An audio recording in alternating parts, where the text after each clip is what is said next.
आज हम लोग जानेंगे घातांक के बारे में। जैसे देख लीजिए 2 की घात 4, इसको पढ़ते कैसे हैं याद कर लीजिएगा। इसको आधार बोलते हैं, इसको क्या बोलते हैं? आधार। और ऊपर वाला को बोलते हैं घात, या इसको इंग्लिश में बोल सकते हैं। घात को बोलते हैं पावर, पावर बोलते हैं, और इसको बोलते हैं बेस। जैसे कहने का मतलब 2 की घात 4, 2 की घात 4 मतलब इसमें 4 का है घात भी इसको बोल सकते हैं, घात को पावर भी बोल सकते हैं। और 2 का है आधार, आधार को बेस भी बोल सकते हैं। जैसे 5 के घात 3 का मतलब क्या होता है? देख लीजिए 5 के घात 3 का मतलब ये होता है कि 5 गुना 3 बार करना है। जैसे 5 गुने 5 गुने 5, तो इन लोग का गुना कर लीजिए। 5 25, 25 25 125।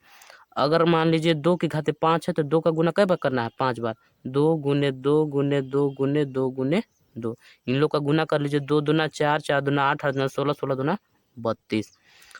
अब घातांक का कुछ सूत्र हैं जो आपको याद करने पड़ेंगे। जैसे 1 की घात m गुने 1 की घात n बराबर होता है 1 की घात m प्लस n।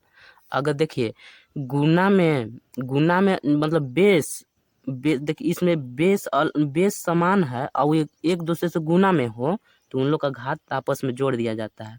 फिर देखिए 1 की घात m भागे 1 की घात n बराबर होता है 1 की घात m माइनस n होता है। अगर ऐसा दे दिया रहता, तब यदि अगर किसी के पावर 0 रहता है तो उसका मान 1 आता है। अगर ऐसे दिया रहे तो जैसे 1 की घात m की पावर n, तो इसका बराबर होगा जब इसको कोष्टक हटाएंगे तो ना तो ये m n गुना करेंगे m गुने n।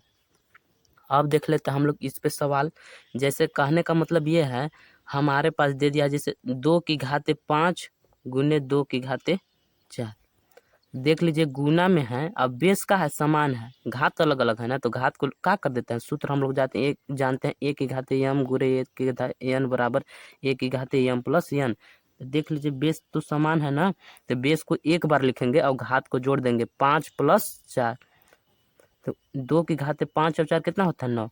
अगर मान लीजिए भाग ऐसे दे दिया है जैसे 3 की घात 10 भागे 3 की घात 5, इसको हल कैसे करेंगे?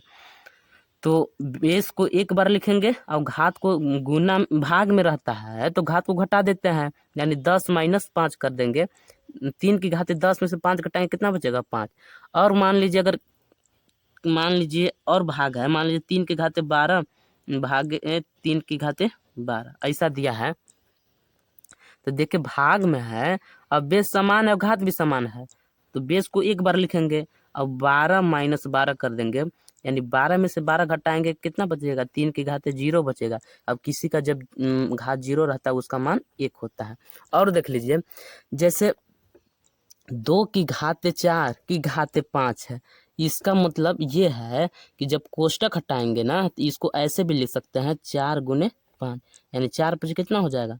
20, यानी 4 पचे 20। अगर देख लीजिए 2 की घात -3 है, फिर गुने 2 की घात -5, तो इसको भी देखिए गुना में है, सेम टू सेम करना है, बस यहाँ पे घात माइनस में है तो घात को क्या करेंगे? जोड़ देंगे।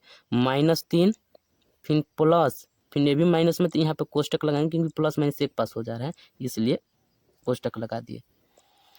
अब देख लीजिए 2 अपने जगह पे -3 भी चिन्ह अपने जगह पे, जब कोष्टक हटाएंगे प्लस माइनस माइनस हो जाएगा 5।